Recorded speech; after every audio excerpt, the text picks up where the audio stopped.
Hello, my name is Leong. I'm a second year here at the University of Cincinnati. I have a political science major with minors in criminal justice and sociology. And I am interested in joining the next Innovation Scholars Program because I was raised to always be looking at what's next. In the last year, I have lost two of the most influential people in my life, my father and my grandmother.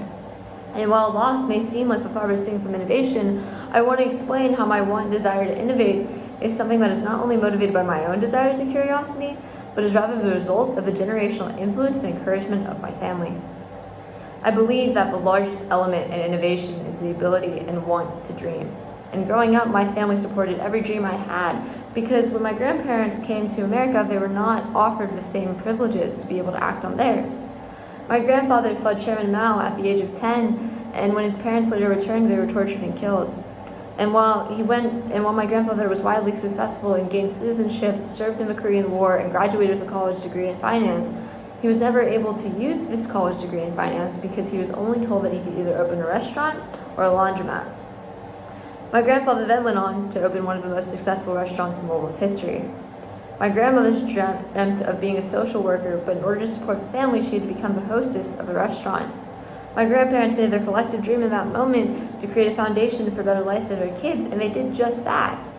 Both my uncle and my father got degrees in what they wanted, and they were both able to use their degrees. And although my father struggled with addiction for the majority of my life, because he knew what his parents went through, he was the biggest supporter of my earlier innovations.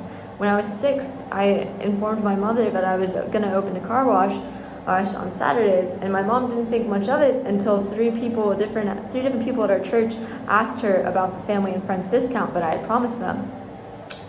My mom asked me where I intended to get this money, and 6-year-old me replied with my angel investor, Grandma. To this day, if my grandmother passed, she would probably still tell you that she would have given me that startup money for that car wash. And eventually, while my mom's rational mind shot this idea down, my grandfather let me wash his car for $10 every Saturday with Dawn dish soap till I was probably about 8. And to this day, I think that the greatest advantage I had growing up was that I never had to worry about failure because from a young age, it was instilled in me that no matter what failed ideas I had, the next idea would be just as readily supported.